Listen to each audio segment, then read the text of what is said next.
بسم الله الرحمن الرحيم، والصلاة والسلام على أشرف الأنبياء وسيد المرسلين. ازيكم يا دكاترة؟ يا رب تكونوا بخير. معاكم زهرة أسامة، سنة تالتة. في الفيديو ده ان شاء الله هنتكلم عن المحاضرة الأولى من موديول بايوستاتستكس، خلاص آخر تكة. بإذن الله يبقى موديول بسيط ويعدي على خير يعني. المحاضرة دي كمان مش هتاخد أكتر من ربع ساعة مذاكرة حرفيا. في الأول منساش ندعي لزمايلنا، ربنا يرحمهم يا رب ويغفر لهم ويلحقنا بيهم على خير.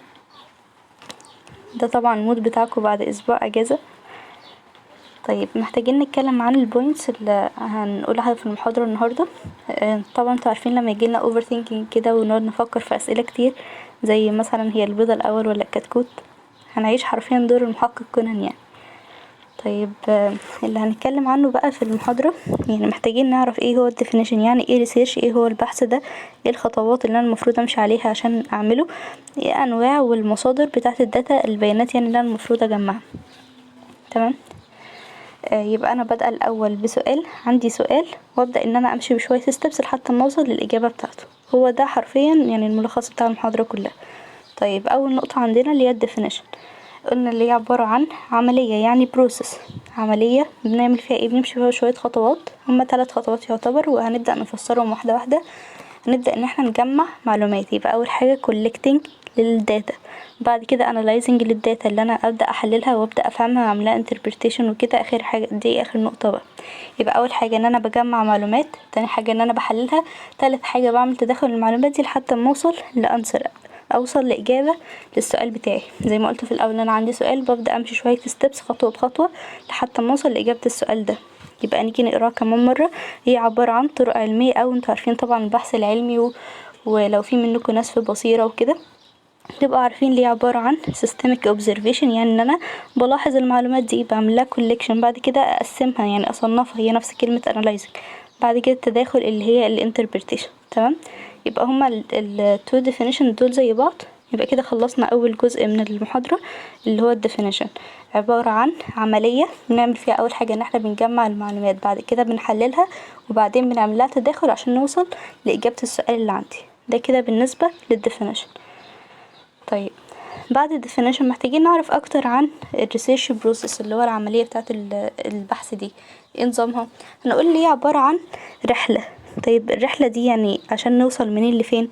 قلت اللي هو عندي يعني يعتبر نقطتين مهمين لازم نمشي فيهم.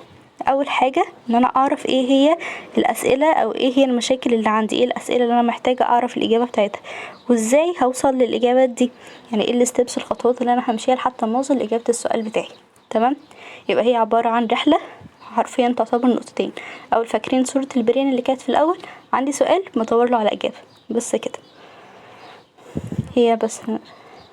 نيجي بقى نبص للمثال ده. محتاجين نركز اوي في كل صورة، لان كل صورة هتقلب معاكم بمحاضرة بعد كده. اول حاجة نفترض ان البروبلم او المشكلة اللي عندي ان انا جه على بالي عايزة اسأل سؤال، هو في علاقة ما بين انه تبقى في واحدة بتاخد oral contraceptive pills اللي هي حبوب منع الحمل، وبين ان هي ممكن يجيلها بريست كانسر؟ يعني ده سؤال جه على بالي، يعني هل في علاقة ولا لا مفيش علاقة؟ طيب، دي اول خطوة جت في بالي، اللي انا جاتلي المشكلة او جاتلي السؤال. تاني حاجة المفروض اعملها ايه عشان ابدأ في ريسيرش؟ تاني حاجة المفروض ان انا افتح جوجل، ابدأ يعني اسيرش عن الموضوع ده، اشوف في حد عمل بحث عنه قبل كده ولا لا، ممكن الاقي الاجابة وخلاص، محتاجش ان انا اعمل ريسيرش تاني لوحدي. تالت حاجة هبدأ افكر وابدأ اعمل فرضيات، اقول ممكن يبقى في علاقة بسبب 1 2 3، وممكن لا ما يبقاش في علاقة. هبدأ ان انا افكر واحط فرضيات قدامي. رابع حاجة ممكن اعملها، اللي انا هجيب سامبل، هجيب عينة من الناس اللي انا محتاجة اعرف منهم الاجابة. طيب، السامبل دول اي حد، يعني اوقف اي حد في الشارع واسالهم الاسئله، انتي مثلا بتاخدي اول كونترسبتيف بيلز وجالك بريست كانسر ولا لا؟ لا، بيبقى فيه سامبل ديزاين معينه، يعني مثلا بنستبعد الاطفال وبنستبعد الرجاله وبنستبعد البنات اللي مش متجوزه، كل دول. فالسامبل برضو بيبقى ليها زي ديزاين كده معين بنختار على اساسه، على حسب بقى الفئه المستهدفه اللي انا هعمل البحث بتاعي عليهم. يبقى انا بختار العينه اللي هجري الدراسه بتاعتي عليهم. خامس حاجة اللي انا بجمع منهم الداتا، اللي هي الداتا كوليكشن، بجمع منهم البيانات، ببدأ اسأل كل واحدة انتي خدتي الادوية دي لمدة قد ايه، وجالك البريست كانسر ده ولا لا، وهكذا.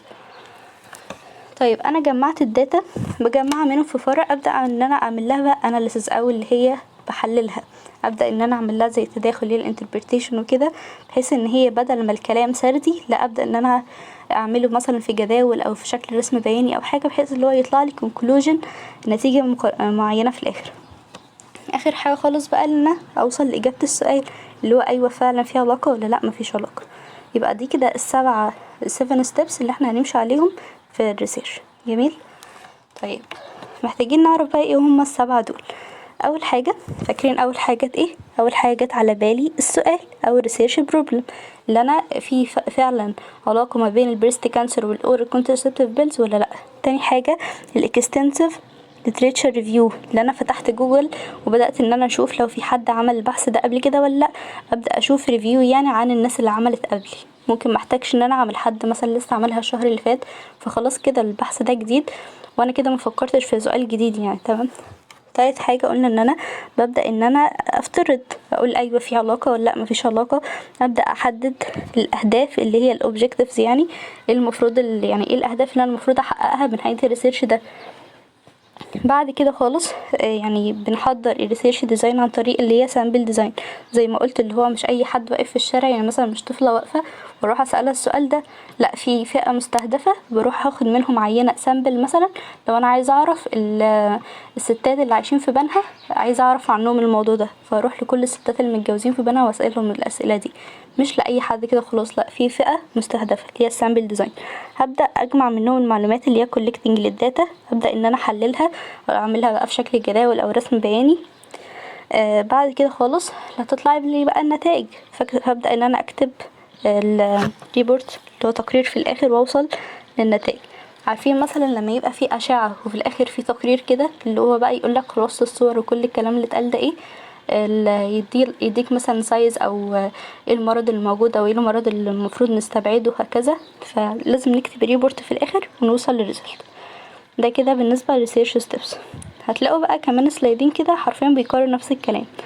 اول حاجه قلنا ايه اللي احنا بنخطط، وان احنا بيبقى عندنا ريسيرش كويستشن، في سؤال قدامي او مشكله محتاجه حلها. تاني حاجه ريفيو، ان انا بدخل اشوف لو حد عمل عندي حاجه قبل كده، اتكلم عن الموضوع ده قبل كده. بعد كده سيرفي ديفلوبمنت، دي بتبقى عباره عن زي استطلاع كده اللي هو السؤال وجواب، ان انا ببدا اسال الناس يعني. بعد كده بيتكلم عن الداتا كولكشن، اللي انا بجمع الداتا ابدا ان انا احللها، اوصل في الاخر للدوكيومنتيشن ان انا اكتب الريبورت واوصل للريزلت النتائج اللي هي الحل بتاع السؤال بتاعي اللي في الاول ده. تمام. يبقى ده كلام متكرر. بعد كده برضو هيكرر نفس الكلام والموضوع كله حمد هلال حرفين. فايه الستبس اللي هنمشي عليها في البروسيس؟ قلنا انا عندي اول حاجه عندي البروبلم. طيب بعد البروبلم بيقول ان البروبلم دي عباره عن عندي 4 مشاكل، محتاجه الاول احدد الناس مين الناس اللي انا المفروض هسالهم الموضوع ده، مين الفئه المستهدفه يعني وكده. تاني حاجه البروبلم، المشكله نفسها اللي هو في علاقه فعلا ما بين الكونترسبتيف بيلز وبين البريست كانسر ولا لا. ممكن يبقى في سؤال تاني يا جماعه زي مثلا هل في علاقه ما بين سموكينج ولونج كانسر ولا لا. هتقابلوا الاسئله دي كتير خالص في الموديول. البروجرام ده بقى السيستم اللي انا همشي عليه. انا قلت الموضوع كله لازم يبقى سيستماتيك اوبزرفيشن، يعني لازم امشي ستيب باي ستيب، فلازم يبقى في بروجرام حاجه معينه همشي عليها بحيث ان انا اعمل ريسيرش بتاعي. اخر حاجه خالص الرابع بي اللي هي الفينومين. تاني حاجه قلت الاكستنسيف ريفيو، اللي انا اشوف بقى لو حد كان كتب عن الموضوع ده قبل كده سواء بقى في الكتب او في الجورنالز اللي هي المقالات وكده. رقم 3 بحدد الاهداف او ابدا ان انا اعمل هايبوثيسز اللي هي الفرضيات. رابع حاجه ببدا ان انا احدد نوع الريسيرش بتاعي ده هيبقى ايه، هيبقى اوبزرفيشنال ولا اكسبيرمنت. هتعرفوا الفرق بينهم في المحاضرات اللي بعد كده، حرفيا كل خطوه في دول تعتبر محاضره بعدين. اوبزرفيشنال ده يعني مثلا بتسال الناس وبناخد معلومات. اكسبيرمنتال ده بيبقى فيه تدخل، يعني بتبقى انترفنشن، بيبقى فيه تدخل مني فيهم، يعني مثلا مديهم دواء وبستنى اشوف الاعراض اللي هتظهر عليهم او كده. تمام. ده فرق بين الاوبزرفيشن ان انا مجرد بلاحظ كده من بعيد، اكسبيرمنتال لا انا بتدخل مع الناس دي. جميل. بعد كده رقم 5 اللي هي بقى ريسيرش ديزاين والسامبل ديزاين، اللي هي الفئه المستهدفه. بروح اخد منهم عينه وابدا ان انا اجمع منهم الداتا زي في شكل كويشنير. الكويشنير ده اللي هو الاستبيان. عارفين كل شويه يبعت لكم جوجل فورم كده اللي هو ده زمايلنا من طب دمياط وحابين ان احنا نملى الاستبيان ده عشان يشوفوا تاثير مثلا الحاله النفسيه على الميديكال ستودنت او كده. فهي دي questionnaire يعني.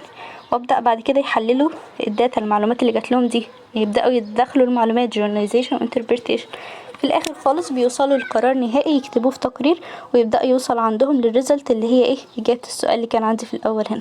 جميل جميل. يبقى ده كده الستبس. قلنا اول حاجة بيبقى عندي مشكلة، تاني حاجة ببدأ اشوف الناس اللي قبلي عملوها ازاي، تالت حاجة ببدأ ان انا احدد الاهداف وافترض فرضيات من عندي، رابع حاجة بحدد نوع الريسيرش اللي انا همشي عليه سواء كان مجرد ملاحظة او هيحتاج تدخل مني، رقم 5 بختار العينة اللي هي هجري عليهم البحث، بعد كده رقم 6 هبدأ اجمع منهم الداتا، بعدين 7 هحلل الداتا دي، اعمل تداخل لحد ما اوصل في الاخر لقرار والنتائج لإجابة السؤال بتاعي. دي تاني حاجة في محاضرة النهاردة يعني الستبس.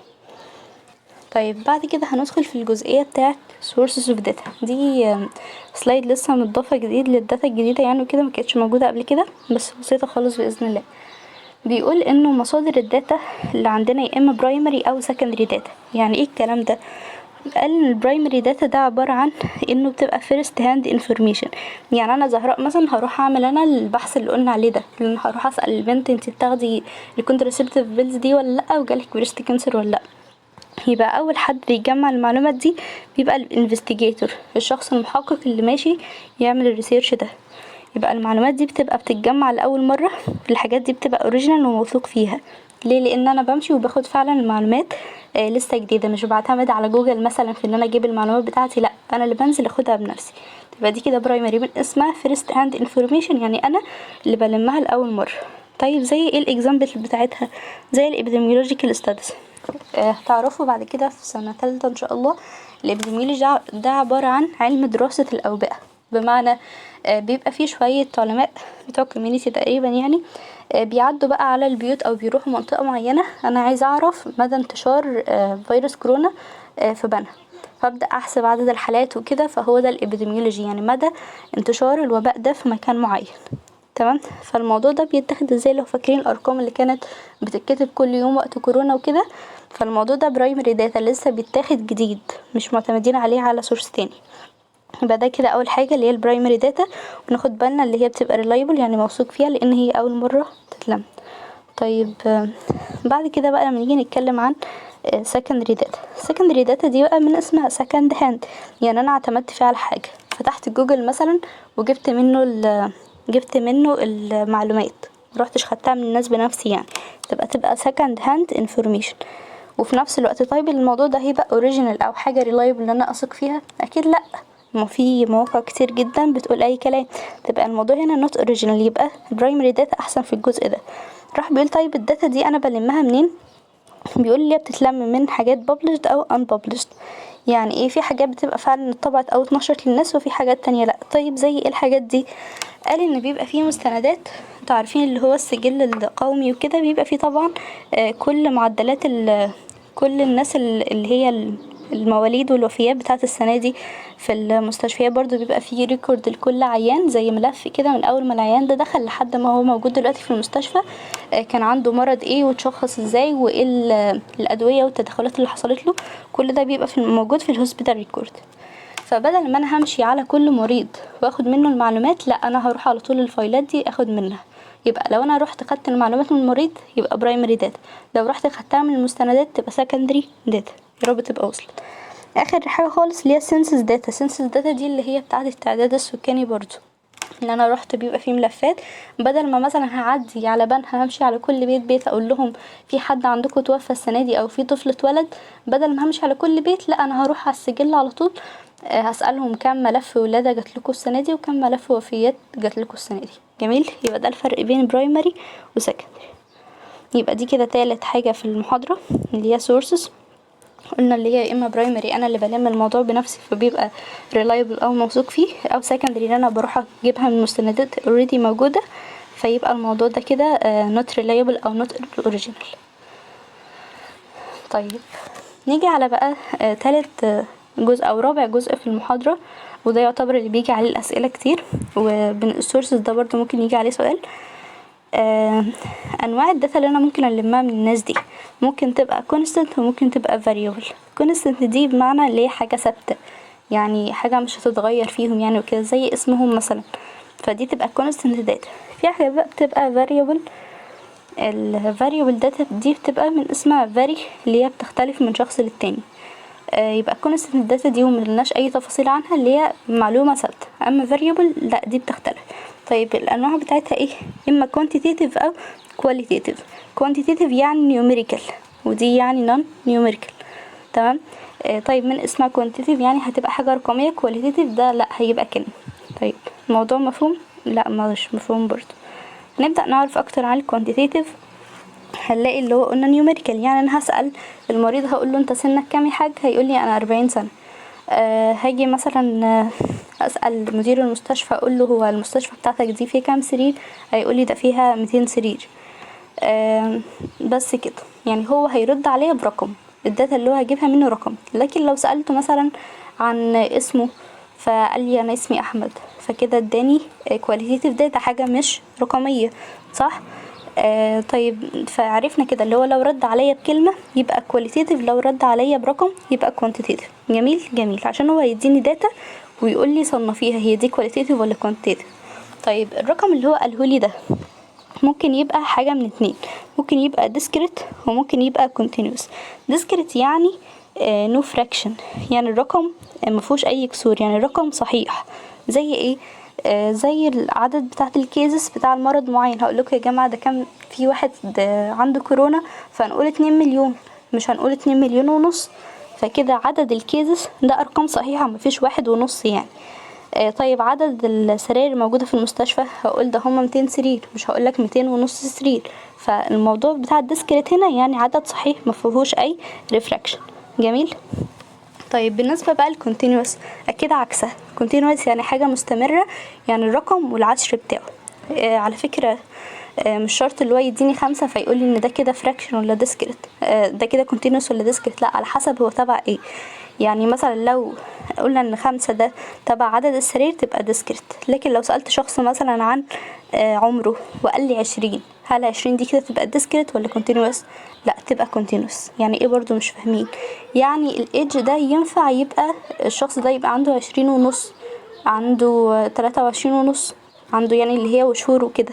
ممكن لما نيجي نسأله عن وزنه فقال انا وزني 60 كيلو ونص كيلو او 500 جرام مثلا، انا عندي طولي 170.5 سنتي. فالحاجات دي ممكن تتعمل بفراكشن عادي، فراكشن ممكن تبقى موجودة. فعلى حسب برجع الحاجة لأصلها. يبقى انا سألت الراجل دلوقتي على حاجة، ببدأ ان انا اشوفها لو كلمة تبقى كواليتيتيف، لو رقم يبقى كوانتيتيف. ابدأ اشوف الرقم ده ما ينفعش يبقى فيه كسور، يعني لازم يبقى عدد صحيح، يبقى ديسكريت. لو عادي ينفع معاه كسور يبقى كونتينوس. طيب بالنسبة للكلمة بقى اللي هي بتاعت كواليتيتيف او النون نيوميريكال، ده بتبقى حاجة من اتنين، يا اما نومينال او اوردينال. ببدأ اشوف الكلمة اللي الراجل ده قالها لي. يعني مثلا المريض، انتوا عارفين من ضمن الحاجات اللي احنا بنشوفها مثلا اللي هو السكس او الجندر بتاع ده مثلا راجل ولا ست او كده. فانا ده طبعا سؤال مش بيتسأل، بس انا سألته دلوقتي او شفته هو دلوقتي ده راجل. فهل الموضوع ده ينفع يتحط في ليفلز او مستويات ولا ما ينفعش يتحط؟ يعني ايه برضو مش فاهمين؟ يعني هل في فرق بين ان دي ميل وده فيميل او العكس يعني ابدا اشوف الكلمه اللي هو اداهالي دي ينفع تترتب في مستويات او ليفلز يعني ولا لا. يعني مثلا هو الجندر بتاعه دلوقتي ميل او الجندر بتاعها فيميل، هل في فرق ما بين الاتنين او ان انا برتبهم مستويات؟ لا. طيب حاجة تانية زي البلود جروب، يعني مثلا حد فصيلة دمه ايه، واحدة تانية فصيلة دمها او، هل ان انا مرتبة فصائل الدم دي على حسب مين احسن ومين اوحش؟ لا، مفيهاش اي ليفلز. حاجة كمان زي الريزيدنس اللي هي محل الاقامة، من ضمن اسئلة الهيستوري برضو اللي انا بسأله، يعني حضرتك عايش فين او عشت فيها طول عمرك ولا لا، او الكلام ده. فبرضو هل لو حد قال لي اللي هو من بنا وحد قال لي اللي هو من مدينتي في فرق؟ لا، مش بنقسمها لمستويات، لكن على حسب مستوى التعليم. حد مثلا واخد بكالوريوس ومخلص كلية، وحد تاني دبلوم، او السوشيو ايكونوميك اللي هو بقى المستوى المادي او الاجتماعي، او اللي هي درجة استجابته للدواء اللي هو خده. يعني في طبعا مريض بيستجيب بشكل كويس وفي مريض تاني لا، الدواء مش بيأثر فيه، او درجة خطورة المرض. يبقى في حد طبعا المرض بيبقى عنده لسه مايلد في الاول، وحد تاني ممكن يبقى في اخطر حاجة بقى اللي هو سيفير. فده ينفع يتقسم مستويات. يبقى انا دلوقتي عندي حاجة اسمها nominal وعندي حاجة اسمها ordinal. ordinal من اسمها ينفع تتعمل orders، اللي هي ينفع تتعمل في levels مستويات، زي مستويات التعليم والمستوى الاقتصادي ودرجة الريسبونس اللي اداه كده. لكن في حاجات تانية بتبقى nominal يعني no order، مينفعش تتحط في اي order، زي الجندر والمكان الإقامة وفصائل الدم والحاجات دي. فدي كده بالنسبة للداتا، ودي كده خلصت. ندخل بقى نتكلم عن الجدول ده. برضه فيه شوية بيانات كده مش مهمة اوي عليكم، بس يعني اعرفوها وخلاص. طبعا ملكوش دعوة بالارقام والكلام اللي موجود تحت، محتاجين نعرف بس اللي هو حاجة زي الايدج ده حاجة كواليتيتيف ولا كوانتيتيف. لا ده رقم. لما اسأل حد انت عندك كام سنة قال 15، يبقى ده كده رقم، تبقى كوانتيتيف. طيب الرقم ده continuous ولا discrete، يعني ينفع يبقى كسر ولا لازم عدد صحيح؟ لا ينفع يبقى كسر، يبقى continuous quantitative. ونفس الكلام مع باقي الداتا اللي هي بقى المدة بتاعة الدي ام والمدة بتاعة الار اي، morning stiffness، الاسسمنت اوف this activity، كل الحاجات دي رقمية وينفع يبقى فيها كسور. في حاجة تانية بتبقى عبارة عن كلمة واحدة وبتبقى nominal يعني no orders، زي الجندر، زي الديفورميتي، manifestations والموربيتي بتاعت المرض يعني وكده، ما ينفعش تتحط في مستويات، فعشان كده بتبقى nominal يعني no order. جميل. يبقى ده كده بالنسبة لآخر جزئية اللي هي بتاعت التايبس. ندخل بقى بالنسبة للمراجعة. محتاجين نفتكر اللي هو كان في اول حاجه خالص عرفنا الديفينيشن بتاع الريسيرش، اللي هو بيبقى عباره عن عمليه بنمشي فيها ب3 حاجات: collecting و analyzing و interpretation. يعني بنعمل ال3 حاجات دي عشان نوصل لاجابه السؤال اللي جالي في الاول. طيب السيستمك ستيبس بقى، والمفروض الخطوات اللي انا المفروض امشي عليها، قلنا ان هم حوالي 7 وفي ناس بتعملها 9 ايا كان. يعني قلنا الاول حاجه بتبقى البدايه من سؤال، بيبقى عندي اول حاجه بروبلم، تاني حاجه ببدا اشوف ابحاث غيري اللي هي extensive review وجوجلت. لو فاكرين السلايد بتاعت الصور كده خدوها سكرين هتفيدكوا قوي بعدين. بعد كده قلنا ان انا بحدد اهدافي وابدا ان انا اكتب فرضيات، اللي هو في علاقه ولا لا مفيش علاقه. ابدا ان انا اشوف الفئه المستهدفه او الفئه المقصوده اللي انا هعمل عليهم الدراسه، ابدا اجمع منهم المعلومات وبعد كده ابدا احللها، اكتب الريبورت واوصل للريزلتس اللي هي نتائج السؤال اللي كان عندي في الاول هنا خالص. جميل. ده كده بالنسبه للسيرش ستيبس. نركز تاني بقى في التايبس اوف داتا بحيث لو محدش فهمها لاول مره تبقى في المراجعه احسن. قلنا ان في حاجات بتبقى ثابته، معلومات بتبقى ثابته فدي مش متغيره، لكن في variable دي داتا بقى اللي هي متغيره ما بين شخص للتاني. زي ايه بقى؟ لو انا سألت مريض مثلا انت اسمك ايه، فقال انا اسمي احمد، فكده رد عليا بكلمة، يبقى الموضوع هنا كواليتيتيف. لكن لو رد انا سألته عمرك كام فقال لي عندي 20 سنة، يبقى هنا كوانتيتيف. يبقى اول حاجة لما يجي يديني كلمة ويقول لي قولي التايب اوف داتا بتاعة الكلمة دي، لازم اول حاجة اقول هي كلمة ولا رقم، فهبدأ ان انا احدد هي كواليتيتيف ولا كوانتيتيف. طيب هو قال لي دلوقتي اسمه احمد، فاحمد ده ينفع يتعمل في الليفلز، ينفع اعمله في مستويات هو احسن من محمد ولا كذا؟ لا، يبقى نو اوردر اللي هي نومينال. لكن لو مثلا سألته انت مستوى تعليمك ايه، فراح قايل ان انا واخد مثلا حتى اعدادي وخلاص، فكده ينفع حاجة ينفع تتحط في ليفلز اللي هي بقى اوردينال.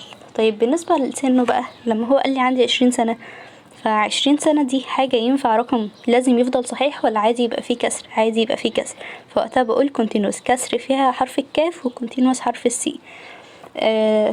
ده تبقى كده continuous. لكن لو بسأله هو انت كام سرير في المستشفى عندكم، فقال لي عندي 200 سرير، يبقى ده كده عدد صحيح، ما ينفعش يبقى 200 سرير ونص. يبقى دلوقتي هنشوف اي الاسئله اللي هتجيلنا. احنا كده بالنسبه للريفيجن. طبعا السورسز ما ننساش اللي هي كانت برايمري وسكندري. برايمري اللي كانت حاجه انا اللي بجمع المعلومات لاول مره من قبل الانفستيجيتور، حاجات مش موجوده قبل كده، تبقى طبعا حاجه اوريجينال وريلايبل زي الابيديميولوجي وكده. اما السكندري ده حاجه انا بلمها من مستندات اوريدي موجوده سواء كانت بابلشد او لا، زي اللي هي مستندات الوفيات والمواليد بتاعه السنسس داتا وكده. جميل. بالنسبه بقى لهنا، ده السؤال اللي انا عماله اقول لكم عليه. هيجي يقول لي قولي التايب بتاع كل فاريبل هنا. اول حاجه الماريتال ستيتس. انا سالت حد ايه الماريتال ستيتس بتاعتك فقال اللي هو سنجل، قال اللي هو مارد. طيب دي كده رد عليا بكلمه ولا برقم؟ رد عليا بكلمه. تبقى اول حاجه تبقى كواليتيتيف، ينفع تتحط في مستويات. يعني هقول لك ان السنجل ده احسن من المارد، احسن من الديفورس ده او كده، لا ما ينفعش تتحط في مستويات، فعشان كده بتبقى كواليتيتيف نومينال. دي اول حاجه.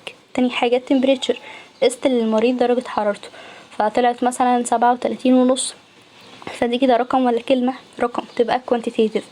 فيها كسور ولا لأ؟ فيها كسور، تبقى quantitative continuous. رقم 3 social class. سألت حد اللي هو مستوى الاجتماعي بتاعك ايه، فقال اللي هو من الطبقة المتوسطة مثلا، فدي كده رد عليا بكلمة، تبقى كلمة qualitative. ينفع تتعمل في مستويات، ينفع في فقير ومتوسط وغني، فكده تبقى qualitative ordinal. رقم 4 اللي هي عدد السراير. ان عدد السراير هيرد عليا يقولي انا عندي 10 سراير، يعني يرد عليا برقم، تبقى quantitative. الرقم ده لازم يبقى صحيح، يبقى discrete. رقم 5 بقى وزنك كام، فقال وزني 60 كيلو ونص، يعني رد عليها برقم quantitative. رقم فيه كسر تبقى quantitative continuous. بتمنى يبقى الموضوع بقى بسيط. اخر حاجه خالص بقى eye color. سألت حد انت عينك لونها ايه، فقال عيني لونها بني. فاللون البني ده رقم ولا كلمة؟ كلمة، تبقى qualitative. ينفع اقول البني ده احسن من الازرق ولا كده؟ لا، كلهم زي بعض، فتبقى nominal، مينفعش تتحط in order، تبقى qualitative nominal. ده بالنسبة للأسئلة اللي عندكم في الداتا. هل ال true false بقى عملية الريسيرش أو البحث ده عبارة عن إن أنا باخد رحلة؟ لا، صح، تبقى عبارة عن رحلة من خطوتين، إن أنا عندي سؤال وعايزة أوصل لإجابة، فبمشي بشوية steps في وسطهم. رقم 8 والسؤال ده كان عندنا في الفورماتيف، إنه الريزيدنس ده تعتبر أي نوع من أنواع الداتا. لما أسأل حد أنت ساكن فين، فقال أنا ساكن في بنها. بنها دي رقم ولا كلمة؟ كلمة، تبقى مبدئيا كده qualitative. يبقى أنا استبعدت ايه واستبعدت دي. طيب بنها هل ينفع تتحط في مستويات؟ لا، تبقى نو، تبقى نومينال، تبقى الإجابة بي هي الصح. تمام. طبعا الشورت اسيه ممكن يجيب لكم اي حاجه في المحاضره. هي المحاضره الاولى بصراحه ما جاش منها عندنا في الريتن، بس ممكن يعني ممكن يجيب لكم التعريف بتاع الريسيرش. عرفنا اللي هو عباره عن systemic observation و analyzing و interpretation للداتا عشان اوصل لانسر الكويشن بتاعي. steps of research، وعرفنا ان هم 7 أو 9 على حسب ما تفتكروا. المهم ان احنا نفتكر الصور وترتيبها كان عامل ازاي. بداية ان انا عندي سؤال بجوجلت، ابدأ ان انا افترض فرضيات واحدد اهدافي، اختار سامبل او عينة معينة قدامي، العينة المستهدفة، هجمع منهم الداتا، احللها، اوصل في الاخر اكتب تقرير، اوصل لنتائج اجابة السؤال اللي انا سألته. السورسز قلنا اللي هي برايمري وسكندري، على حسب بقى برايمري اللي هي انا اللي بجمعها بنفسي، او سكندري بجمعها من اوريدي حاجات مكتوبه. تايبس اوف داتا قلنا يا اما كونستانت او فاريبل. الفاريبل ممكن تبقى كلمه او رقم، كواليتيتيف كوانتيتيف. والكواليتيتيف يا اما تتحط في ليفلز اللي هي تبقى لو ما ينفعش تتحط في ليفلز تبقى نومينال، لو ينفع تتحط تبقى اوردينال. الرقم بقى اللي هي كوانتيتيف لو ينفع كونتينوس اللي هو فيه كسور، او لازم يبقى عدد صحيح اللي هو ديسكريت. اعتقد المحاضرة اتحفظت خلاص. في حاجات بقى بصراحة هي كانت بتبقى صعبة بالنسبة لي او كنت بنساها. البلاد بريشر. لو جيت اقول بلاد بريشر ده نوع الداتا بتاعته ايه، لما اقولك الشخص ده ضغط الدم بتاعه 120/80، ده كده رقم، يبقى quantitative.